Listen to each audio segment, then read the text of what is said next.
या पाण्याचे मीटर सुद्धा त्यांना दिले जातील आणि सांडपाण्याचं पण दिलं जाईल. तुम्ही तुमच्या बाथरूम मध्ये किती काय घाण करणार आहात त्याच्यावर मीटर लावतील. ही तयार कधी झाली स्मार्ट मीटरची आपल्या राज्यामध्ये?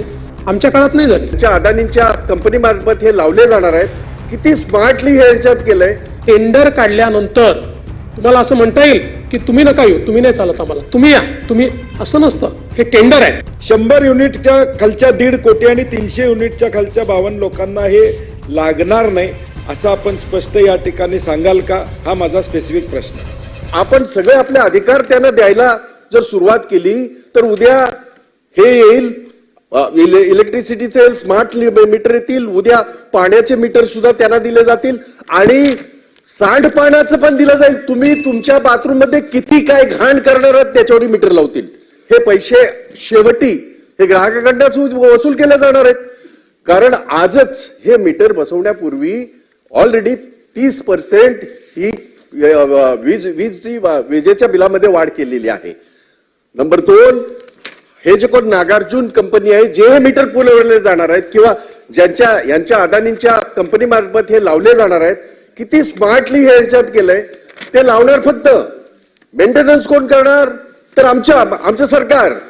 हे जे काही RDSS ची योजना केंद्र सरकारने आणली की ज्याच्यामध्ये ते 60% पैसे देणार, आपण 40% पैसे देणार आणि सिस्टीम इम्प्रूव्हमेंट आपण करणार, याच्यामध्ये 39,000 कोटी रुपयाचा आराखडा आपल्या महाराष्ट्राचा मंजूर झाला.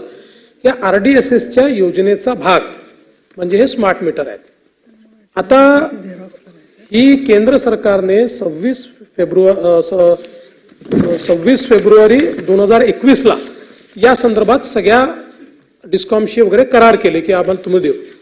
आता RDSS ची योजना चालू, ही तयार कधी झाली स्मार्ट मीटरची आपल्या राज्यामध्ये? आमच्या काळात नाही झाली. नाही म्हणून एक मिनिट, फक्त जेव्हा हेतुआरोप होतो ना की कुठल्या तरी कंपनीला करतोय, आपल्याच काळात झाली. पण हरकत नाही, नाही हरकत नाही. ती तुमच्या काळात हो का आमच्या काळात हो, योजना तयार याकरता झाली होती की सिस्टीम इम्प्रूव्हमेंट करायची आहे म्हणून 39,000 कोटी रुपयाची योजना केंद्र सरकारने ती मंजूर केली. आता आपण या संदर्भात जे काही टेंडर काढले, या टेंडरमध्ये एकटे अडाणी नाहीत. मग असं का करता? नाही, आता मला एवढंच सांगा, मी तुम्हाला विचारतो, एक मिनिट, मला एवढंच सांगा की राज्यामध्ये टेंडर काढल्यानंतर तुम्हाला असं म्हणता येईल की तुम्ही नका येऊ, तुम्ही नाही चालत आम्हाला, तुम्ही या, तुम्ही असं नसतं. हे टेंडर आहे.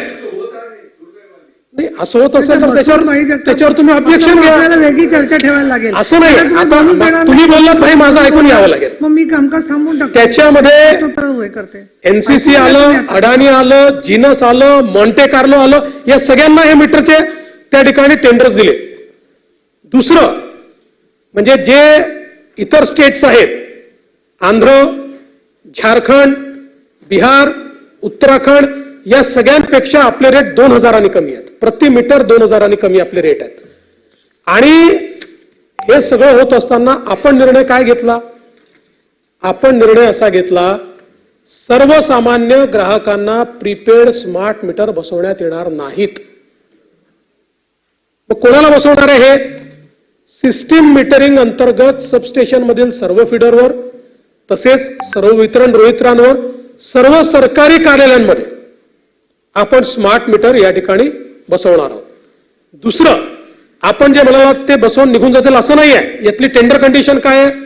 स्मार्ट मीटर बसवताना त्यात बिघाड झाल्यास तो दुरुस्त करून पूर्ववत करण्याची जबाबदारी पुढचे 10 वर्ष निविदाकारावर आहे. त्यामुळे तो लावून पळून जाऊ शकत नाही. आणि दुसरं, त्याला पेमेंट कसं होणार आहे? ही अशी सिस्टीम नाही आहे की त्यांनी त्या ठिकाणी मीटर लावायचं आणि मग ते तुमच्या बिलातनं वसूल करायचं, असं नाही आहे. सिस्टीम इम्प्रूव्हमेंट करता हे मीटर आपण लावतोय. त्यामुळे सिस्टीम इम्प्रूव्ह होऊन जेवढे अधिकचा महसूल प्राप्त होईल, म्हणजे समजा मागच्या वेळी त्या ठिकाणी जे काही आपलं बिलिंग झालं होतं, आपण जी काही वीज वापरली होती, त्या वापरलेल्या विजेत आणि आता रिअलायझेशन मध्ये जेवढा फरक होईल त्या फरकातनं त्यांना पेमेंट मिळणार आहे. त्याच्यामुळे हे काही त्यांना अपफ्रंट पेमेंट कुठलंही नाही. या ठिकाणी निविदाकाराला कुठलंही अपफ्रंट पेमेंट होणार नाही. टोटेक्स मॉडेल आहे. Capital expenditure plus operation and मेंटेनन्सवर मीटर लावून पुढील 10 वर्षापर्यंत देखभाल दुरुस्तीची जबाबदारी निविदाकाराची आहे. दर महिन्याला प्रत्येक मीटर देयक सर्व्हिस लेवल अग्रीमेंट प्रमाणे महावितरण तर्फे निविदाकाराला देण्यात येणार आहे. केंद्र शासनानं अटच घातली होती की स्मार्ट मीटर घेतलेच पाहिजेत म्हणून. अनेक राज्यांनी ती अट नाकारली, ती कर्ज घेतली नाहीत. आता आपण म्हणणार की मग घेतले त्या काळामध्ये, तो आधीच भाई जगतापांनी सांगितलं हा राजकीय विषय नाही. परंतु आज 2021ला भाई केंद्रानं अट घातली की स्मार्ट मीटर घेतलेच पाहिजेत या कर्जाला. त्यामुळं पर्याय नव्हता कुठल्याही राज्याला न म्हणण्याचा. आता माझा स्पेसिफिक प्रश्न आहे, उपमुख्यमंत्री महोदयांनी देखील नागपूरमध्ये जाहीर केला असे आम्ही वर्तमानपत्रामध्ये ऐकले. 300 युनिटच्या खालच्या 1.5 कोटी लोकांना आणि 100 युनिटच्या खालच्या 1.5 कोटी आणि 300 युनिटच्या खालच्या 52 लोकांना हे लागणार नाही असं आपण स्पष्ट या ठिकाणी सांगाल का? हा माझा स्पेसिफिक प्रश्न आहे. सर्वसामान्य ग्राहकांना लागणारच नाहीये. तुम्ही 300 युनिट काय म्हणता, 400 युनिट वाल्याला लागत नाहीये, त्यालाही लागत नाहीये. लागत नाही सांगितलं. आणि दुसरं, आपल्या माहिती करता देशातल्या सगळ्या राज्यांनी RDSS ची योजना स्वीकारली आणि सगळ्या राज्यांमध्ये प्रीपेड मीटर लागतात.